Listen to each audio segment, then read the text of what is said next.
palavra do Senhor, nem nesta noite nós vamos estar ouvindo aquilo que Deus quer ministrar ao nosso coração. Amém? Vamos orar pela sua vida. Deus, em nome de Jesus, nós queremos pedir a tua bênção, a tua graça, Pai, sobre a vida do teu filho querido, e pedimos a ti para que o Senhor te possa ministrar a tua palavra ao nosso coração e que nós possamos aprender coisas preciosas do Senhor nesta hora. Por isso, ministro, abençoa, opera, mova nesse sentido, a honra e glória do teu santo nome que eu clamo e peço a ti, em nome de Jesus. Amém.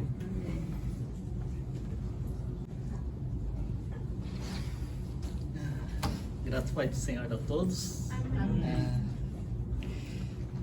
Um pouquinho nervoso, como sempre, mas vamos lá, né? E eu gostaria de dar continuação à ministração que eu comecei na última vez que eu falei com vocês, foi em Ruth, só que dessa vez a gente vai terminar o capítulo 1. Ruth 1, do versículo 6 ao 22. Ruth 1, do versículo 6 ao 22. E eu gostaria de relembrar aos irmãos, né, o que eu falei na última ministração, que lembrando que o livro de Ruth, ele se passa no período de Juízes. Era um tempo de caos social e muita maldade. E o versículo que descreve muito bem esse período é o último versículo de Juízes, que seria assim: naqueles dias não havia rei em Israel, cada um fazia o que achava mais certo. Ou em outras traduções está escrito assim: o que parecia certo aos seus olhos. E nesse contexto que nós temos a história de Elimeleque, que por causa da fome, a falta de alimento em Belém, que era um juízo de Deus, ele vai para Moabe. E Moabe era uma terra inimiga, era uma terra que estava em oposição a Israel. E demonstrando, Elimeleque demonstra toda a sua incredulidade, toda a sua falta de fé, toda a sua falta de confiança no Deus de Israel. Porque onde ele estava, Belém, era a terra prometida, era onde Deus prometeu ao povo hebreu que ele lá estaria, onde ele daria vida e bênção ao seu povo. E no meio deles, o Senhor habitaria na terra de Canaã. E o pecado de Elimeleque teve consequências ao sair da terra prometida. Primeiro, Elimeleque morre. Segundo, o casamento dos filhos com mulheres moabitas. Terceiro, a morte dos filhos, Malom e Quilion. Aí, enfim, nós chegamos aonde vamos ministrar essa noite, que restaram 3 viúvas, sem marido, em estado de necessidade e tristeza. E a partir dessa tragédia, temos uma jornada de restauração, que é o tema dessa noite da ministração, o caminho para a restauração. Vamos ler o texto, todos acharam? Ruth capítulo 1, versículo 6 até o 22. Diz assim a palavra do Senhor: quando Noemi soube em Moabe que o Senhor viera em auxílio do seu povo, dando-lhe alimento, decidiu voltar com suas 2 noras para sua terra. Assim ela, com as 2 noras, partiu do lugar onde tinha morado. Enquanto voltavam para a terra de Judá, disse-lhes Noemi: vão, retornem para a casa de suas mães, que o Senhor seja leal com vocês, como vocês foram leais com os falecidos e comigo. O Senhor conceda que cada uma de vocês encontre segurança no lar do outro marido. Então deu-lhe beijos de despedida, mas elas começaram a chorar alto. E lhe disseram: não, voltaremos com você para junto de seu povo. Disse, porém, Noemi: voltem, minhas filhas, por que viriam comigo?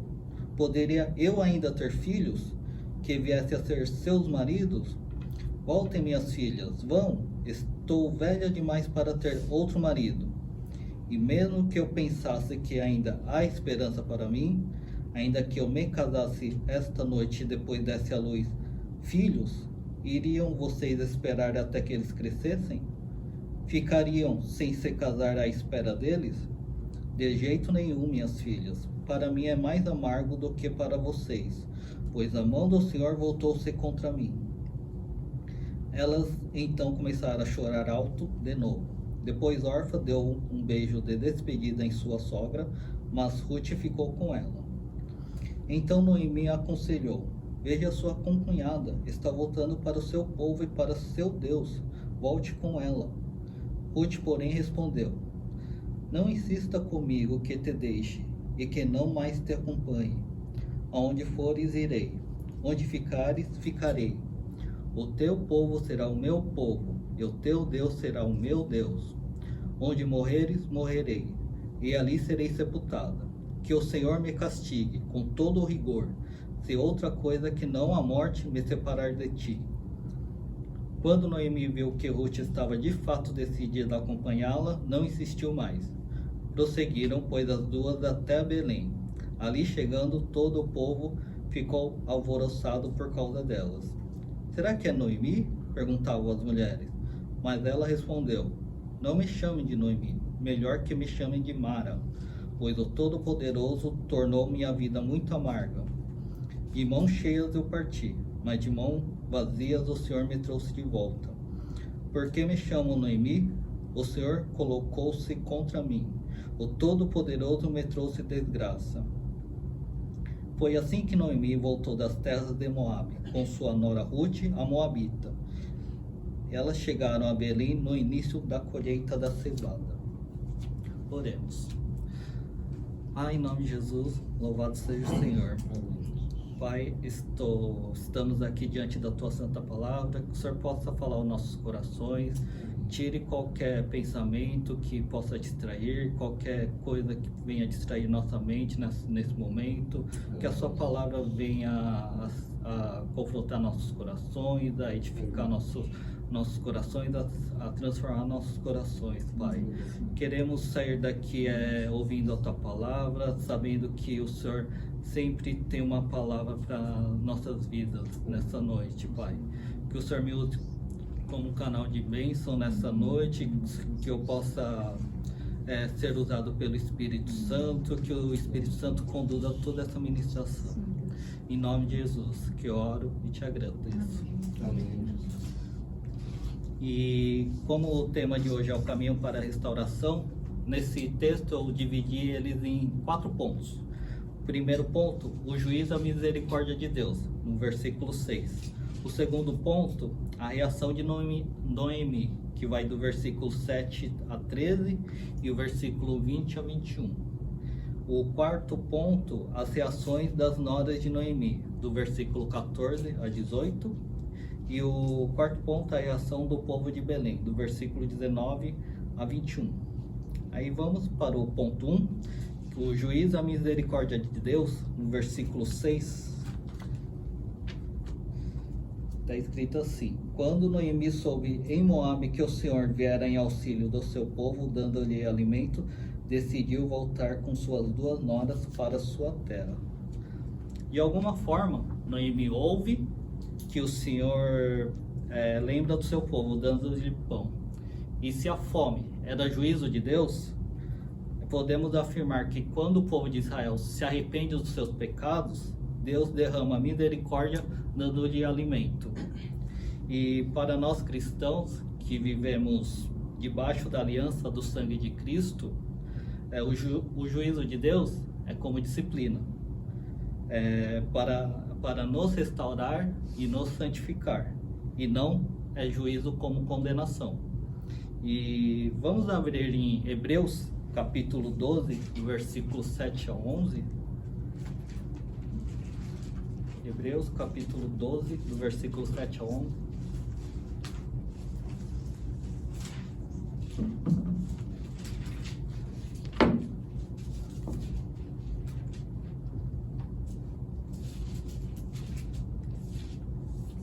Todos acharam? Hebreus, antes de Tiago. Hebreus capítulo 12, versículos 7 a 11. A palavra de Deus diz assim: Suportem as dificuldades, recebendo-as como disciplina. Deus os trata como filhos. Ora, qual filho que não é disciplinado por seu pai? Se vocês não são disciplinados e a disciplina é para todos os filhos, então vocês não são filhos legítimos, mas sim ilegítimos. Além disso, tínhamos pais humanos que nos disciplinavam e nós os respeitávamos. Quanto mais devemos submeter-nos ao Pai dos Espíritos, para assim vivermos. Nossos pais nos disciplinavam por curto período, segundo lhes parecia melhor, mas Deus nos disciplina para o nosso bem, para que participemos da sua santidade. Nenhuma disciplina parece motivo de alegria no momento, mas sim de tristeza. Mais tarde, porém, produz fruto de justiça e paz para aqueles que por ela foram exercitados. Deus nos disciplina e ao mesmo tempo Ele derrama misericórdia, pois Ele nos ama, então Ele nos disciplina para que possamos participar da sua santidade, mas ao mesmo tempo que o juízo, a disciplina de Deus vem sobre nossas vidas, a misericórdia de Deus também vem. Não existe isso que uma hora Deus está de mau humor, Deus está bravo, e Ele aplica juízo, aplica disciplina. E em outro momento Ele está de bom humor, está feliz, Ele derrama várias misericórdias em nossas vidas. Isso é um pensamento equivocado. E Deus aplica juízo e ao mesmo tempo Ele aplica misericórdia. A gente fala que Deus é uma unidade. Todos os atributos de Deus são ao mesmo tempo ele demonstra. Então, ao mesmo tempo que Ele está dando juízo, disciplina, Ele aplica misericórdia. E o juízo como condenação dos nossos pecados caiu sobre Cristo na cruz. Como Paulo diz em Romanos 8:1. Agora, portanto, já não há nenhuma condenação para os que estão em Cristo Jesus. E essa é uma grande lição que nós devemos aprender. Temos segurança porque já não há mais condenação para nós que estamos em Cristo.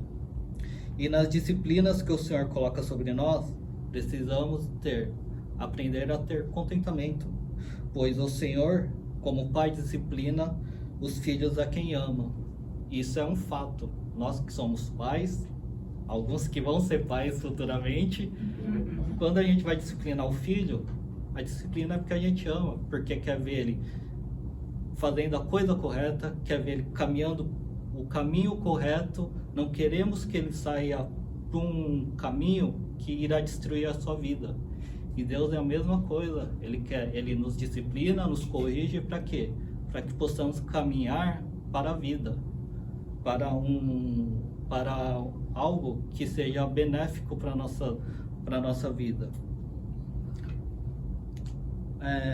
Agora é o ponto 2, a reação de Noemi, que está no versículo 6 a 13 e o versículo 20 e 21, que diz assim, versículo 6 a 13. A partir do 7 a 13. Assim ela, com as duas noras, partiu do lugar onde tinha morado. Enquanto voltavam para a terra de Judá, disse-lhes Noemi: Vão, retornem para a casa de suas mães, que o Senhor seja leal com vocês, como vocês foram leais com os falecidos e comigo. O Senhor conceda que cada uma de vocês encontre segurança no lar de outro marido. Então deu-lhes beijo de despedida, mas elas começaram a chorar alto e lhe disseram: Não, voltaremos com você para junto de seu povo. Disse, porém, Noemi: Voltem, minhas filhas, porque viriam comigo? Poderia eu ainda ter filhos que viessem a ser seus maridos? Voltem, minhas filhas, vão, estou velha demais para ter outro marido. E mesmo que pensasse que ainda há esperança para mim, ainda que eu me casasse esta noite e depois desse à luz a filhos, iriam vocês esperar até que eles crescessem? Ficaria sem se casar à espera deles? De jeito nenhum, minhas filhas. Para mim é mais amargo do que para vocês, pois a mão do Senhor voltou-se contra mim. Em primeiro momento, a primeira reação de Noemi, está no comecinho dos versículos, foi de esperança. Noemi ouviu que Deus restaurou a sorte de Belém, dando-lhe pão novamente. Então ela decide voltar. Ela deve ter na sua cabeça, nos seus pensamentos, que talvez lá alguma pessoa poderia ajudá-la, e com algum alimento ela poderia viver o resto da sua vida sendo ajudada por alguém. E Noemi sabia ou sentia de alguma forma que Deus é a única esperança. E mesmo Noemi tendo uma teologia errada sobre quem era Deus, quem era o ser de Deus e qual é o seu caráter, Noemi enxerga Deus assim como um carrasco. Como eu disse, às vezes ela enxerga Deus como está de mau humor e está aplicando juízo, disciplina sobre a vida dela, como está no versículo 13c, a mão do Senhor pesou sobre ela. E no versículo 20 e 21, que ela fala que o Senhor colocou-se contra ela, que o Todo-Poderoso trouxe desgraça sobre a vida dela. E nós já sabemos a conclusão dessa história. Acho que todos vocês já leram o livro de Ruth inteiro. E vemos que o amor e a misericórdia de Deus por Noemi, aplicando disciplina para restaurar. É o que eu falei como filho, né? Ele vai, disciplina, para quê? Para trazer ela de volta para os caminhos do Senhor. Ele não quer ela longe, ele ama tanto que ele quer trazer de volta, mesmo que isso implique que ela ainda está entendendo Deus como um ser carrasco, mas ela vai aprender. Sabemos pelo desenvolver do livro, pela conclusão do livro, que ela aprende uma hora, porque a amargura de Noemi era tão grande, que cegava os olhos dela. E Noemi não consegue enxergar Deus tendo misericórdia dela. E na verdade, versículo 21 fala que ela voltou vazia. Ela diz que voltou vazia, mas ela volta com Ruth. É Ruth que Deus usará para restaurar a sorte de Noemi. A segunda reação de Noemi, ela teve que engolir o orgulho.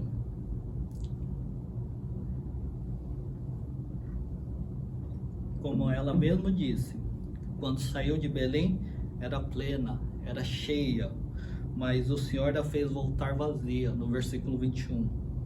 E realmente, não é fácil voltar para os caminhos do Senhor e admitir que errou. O pecado do orgulho sempre nos impulsiona para sair por cima, para ficar por cima, mesmo que isso destrua relacionamentos, mesmo que nos faça viver miseravelmente. Mas o orgulho, ele é um pecado forte. Mas Deus, ele se opõe aos orgulhosos e dá graças aos humildes. A terceira reação de Noemi foi em relação às noras. Noemi amava as noras, mas ao mesmo tempo ela sentia uma vergonha. E isso parece confuso, né? Você amar uma pessoa, mas ao mesmo tempo sentir vergonha dela. E eu vou explicar melhor.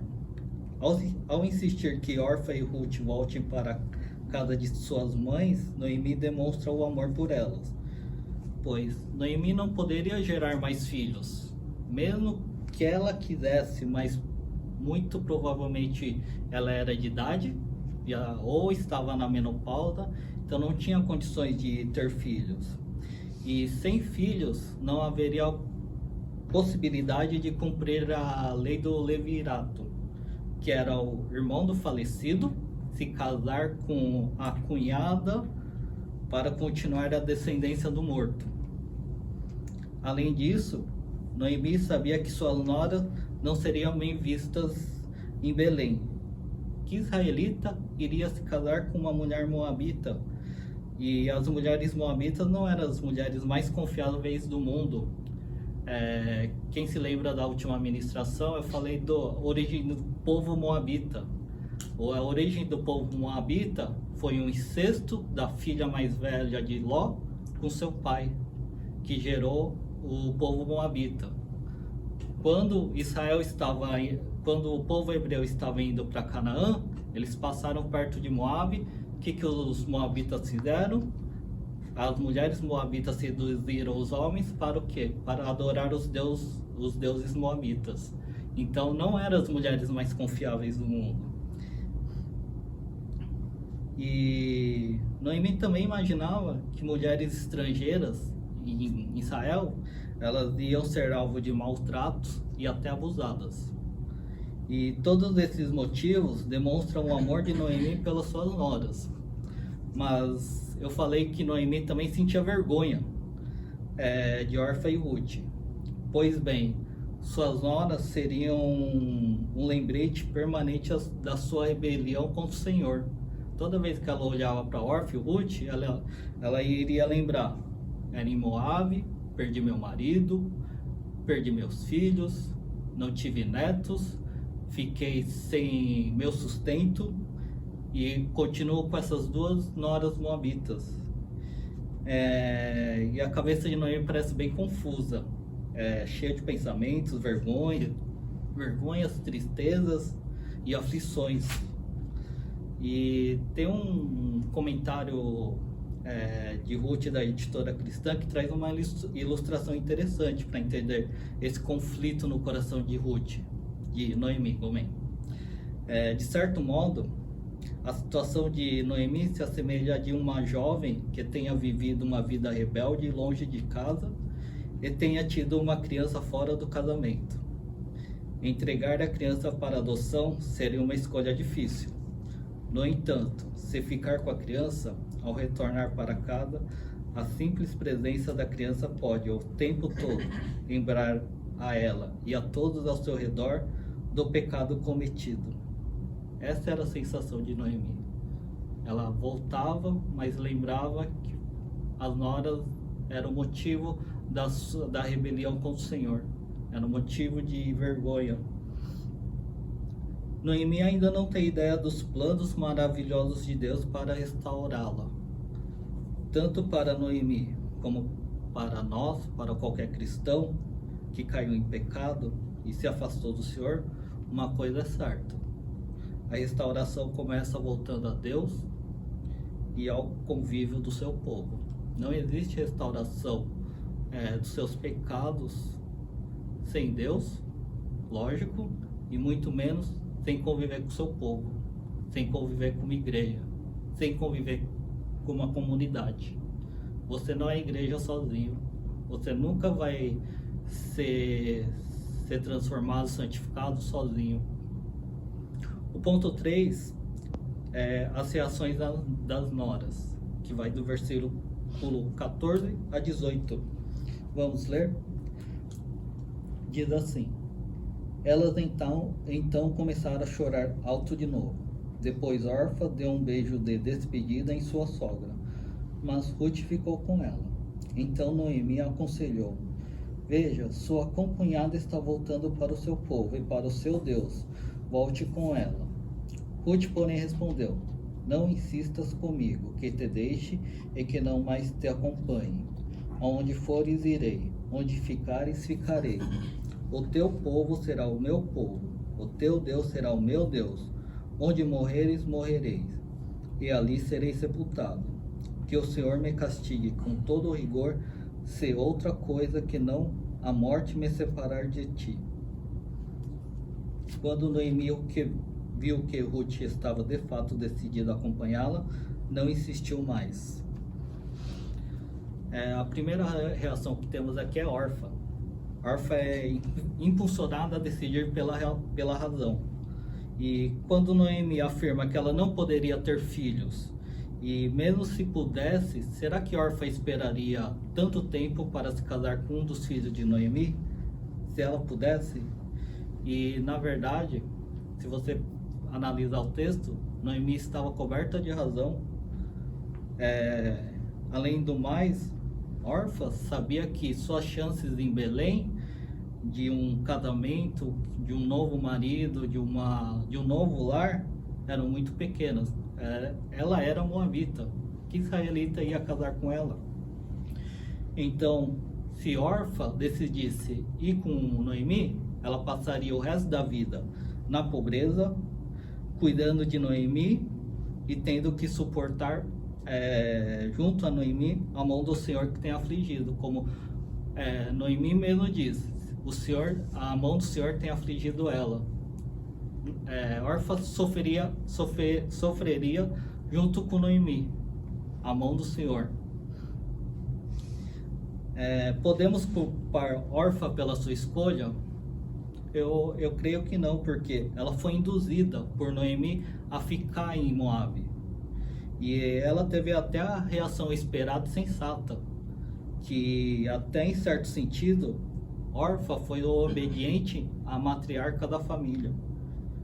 E Orfa, em prantos, ela se despede de Noemi e sai de cena. E apesar do amor a Noemi, isso não foi suficiente para Orfa ter a fé e confiança no Deus de Noemi.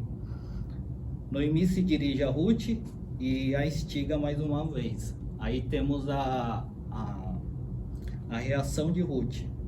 E a reação de Ruth, que foi fora do comum, foi extraordinária.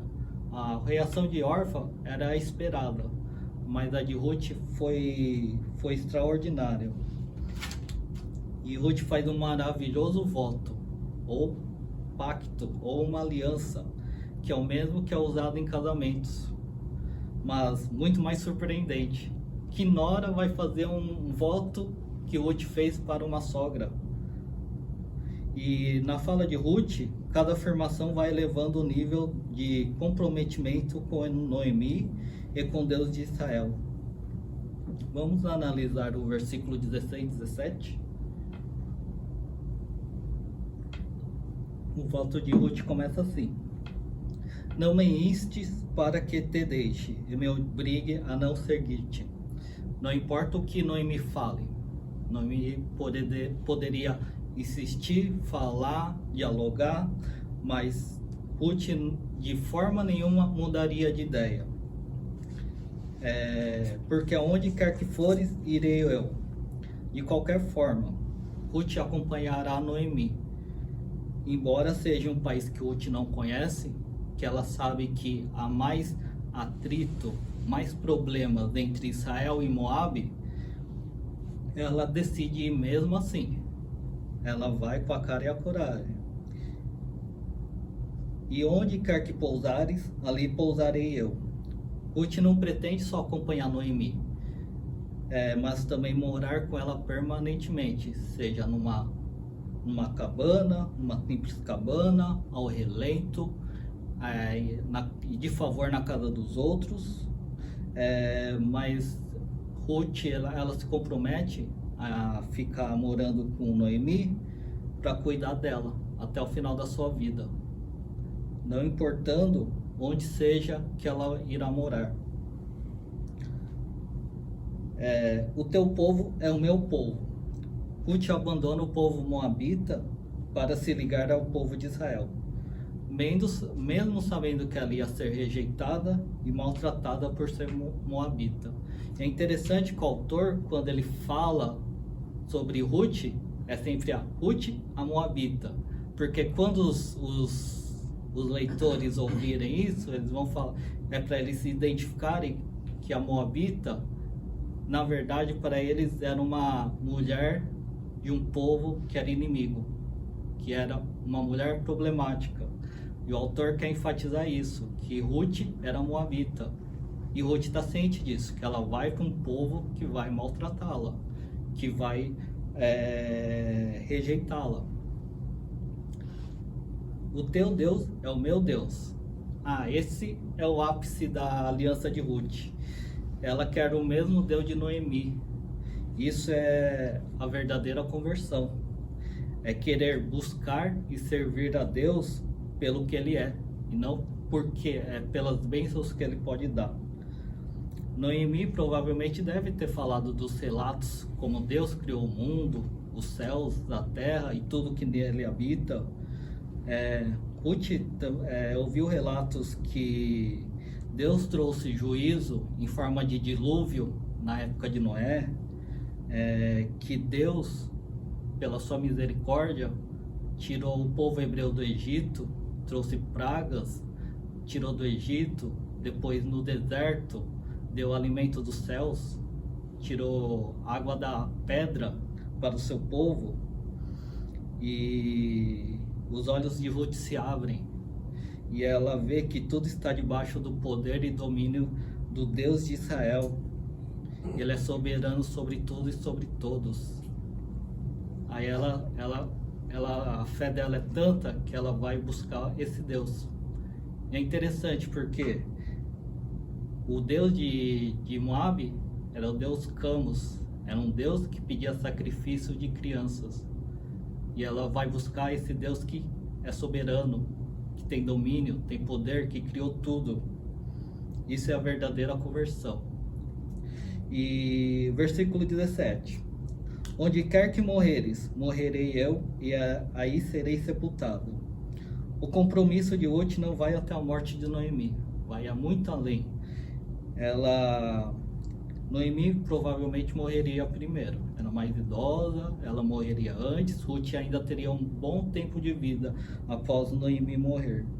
Mas a aliança de Ruth é com Noemi, é com o seu povo e é com Deus de Israel. Então ela continuaria a morar na terra de Judá, com o povo de Deus, servindo ao Deus de Israel.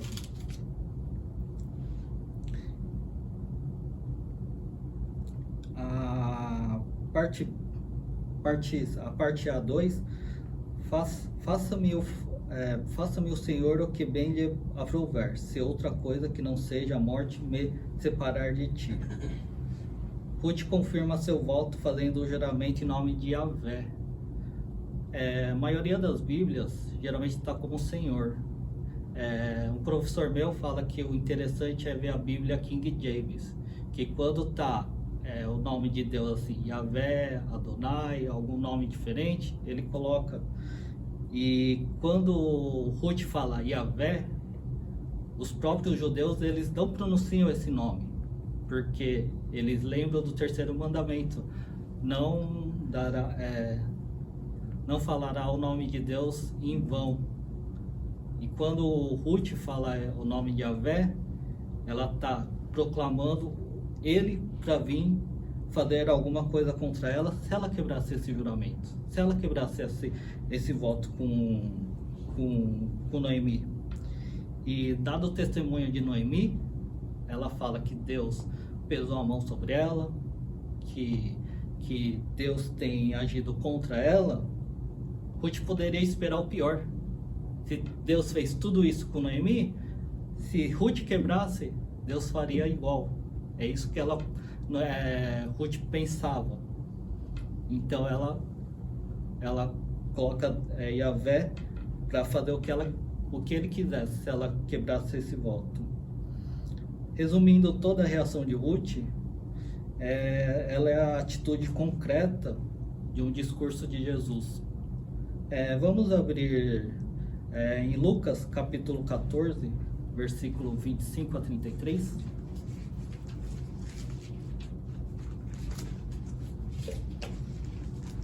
Lucas 14, versículo 25 a 33.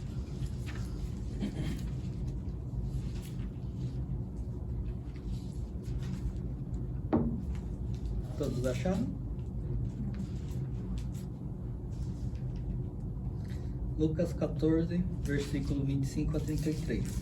Diz assim: uma grande multidão ia acompanhando Jesus. Este, voltando-se para ela, disse: se alguém vier a mim e ama o seu pai, sua mãe, sua mulher, seus filhos, seus irmãos e irmãs, e até a sua própria vida, mais do que a mim, não pode ser meu discípulo. E aquele que não carrega sua cruz e não me segue, não pode ser meu discípulo. Qual de vocês, se quiser construir uma torre, primeiro não se assenta e calcula o preço para ver se tem dinheiro suficiente para completá-la? Depois de lançar o alicerce e não for capaz de terminá-la, todos que virem rirão dele, dizendo: este homem começou a construir e não foi capaz de terminar. Ou qual é o rei que, pretendendo sair à guerra contra outro rei, primeiro não se assenta e pensa se com 10.000 homens é capaz de enfrentar aquele que vem contra ele com 20.000? Se não for capaz, enviará uma delegação, enquanto o outro ainda está longe, e pedirá um acordo de paz. Da mesma forma, qualquer de vocês que não renunciar a tudo o que possui, não pode ser meu discípulo. Ruth, ela calculou o preço. Ela calculou que o preço de seguir a Deus. Ela renega pai, mãe, seus irmãos, seu povo, seus deuses. Ela renega uma vida de confortável. Provavelmente, se Ruth ficasse em Moab, ela casaria novamente.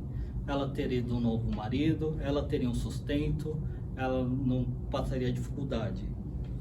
Mas ela decide ir para Belém, sabendo que ela ia passar fome, ela ia ficar na dificuldade, ia ser pobre, ia ter que estar cuidando de uma senhora idosa. Tudo isso ela calculou, e mesmo assim ela quis ir para Belém servir ao Deus de Israel. Na verdade, ela renuncia à própria vida para servir a Deus. É como Jesus falou: se nós não renunciarmos à nossa própria vida,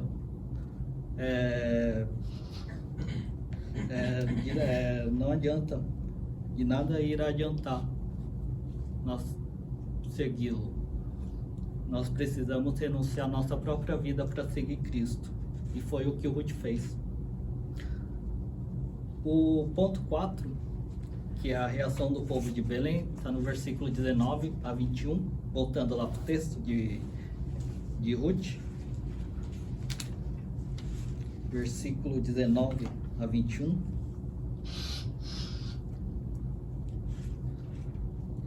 Prosseguiram, pois, as duas até Belém.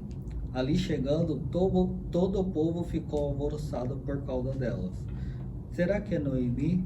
Perguntavam as mulheres. Mas ela respondeu: não me chamem de Noemi, melhor que me chamem de Mara, pois o Todo-Poderoso tornou minha vida muito amarga.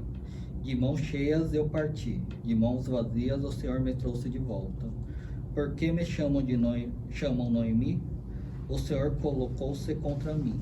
O Todo-Poderoso me trouxe desgraça. Chegando em Belém, toda a cidade ficou alvoroçada. Ou, como está na tradução Almeida, toda a cidade se comoveu. E logo começou aquele burburinho, aquele falatório entre os moradores. Não é esta Noemi? E possivelmente teve mais perguntas, mais falatórios, tipo: onde está Elimeleque? Onde estão seus filhos, Malom e Quilion? Quem é essa moabita que está do lado de Noemi? E Noemi, ao ouvir esses questionamentos, rapidamente ela diz, para não chamarem de Noemi, que Noemi significa agradável, mas que a chamem de Mara, que significa amarga. E Noemi estava destruída e amargurada. E a cada questionamento a faz ficar cada vez mais contra Deus, cada vez mais envergonhada. Pois na mente dela, o Senhor só estava afligindo a vida dela. O povo de Deus, mesmo cheio de boa vontade e alegria de rever um irmão querido, pode constranger e às vezes agir mal. Quem já não ouviu ou mesmo disse algo inapropriado, alguém que caiu em pecado?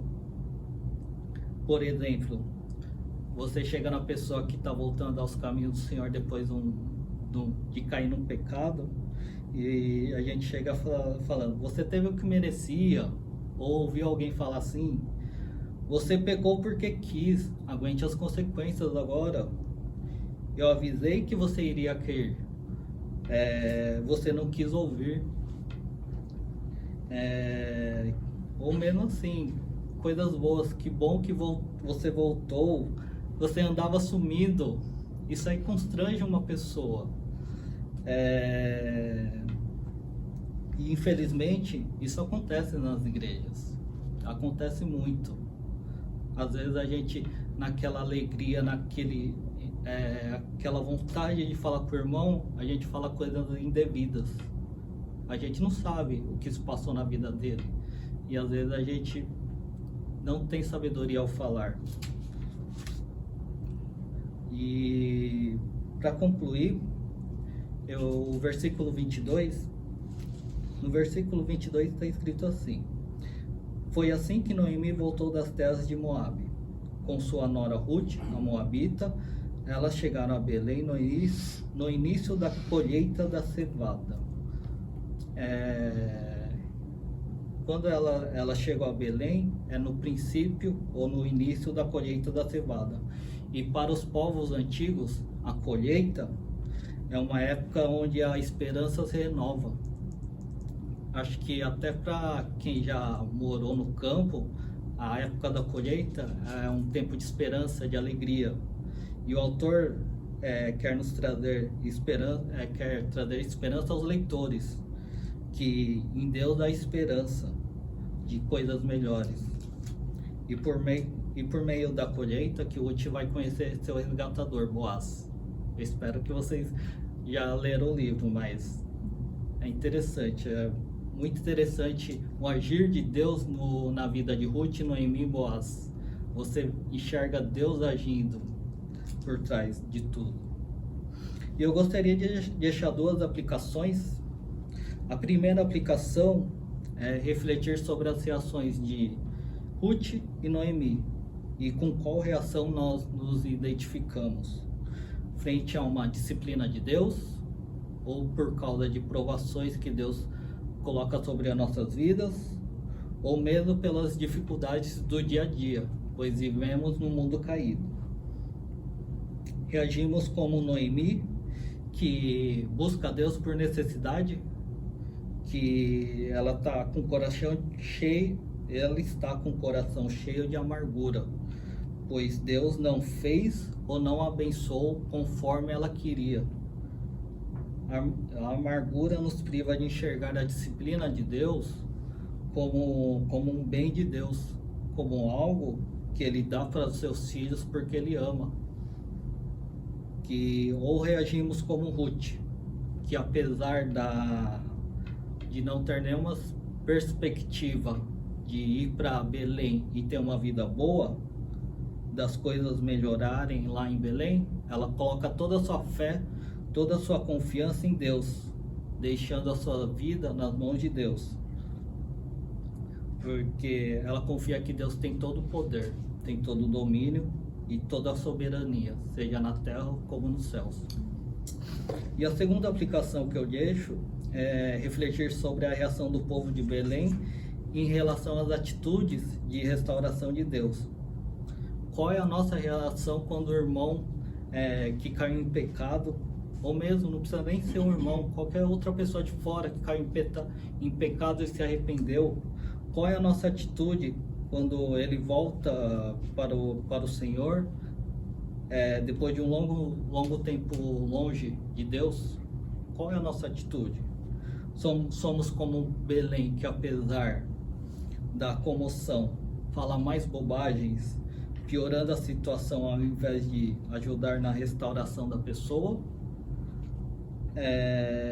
Que possamos ser verdadeiros discípulos de Cristo, assim como Cristo nos ensinou a ser misericordiosos, que possamos aplicar essa misericórdia na vida das pessoas.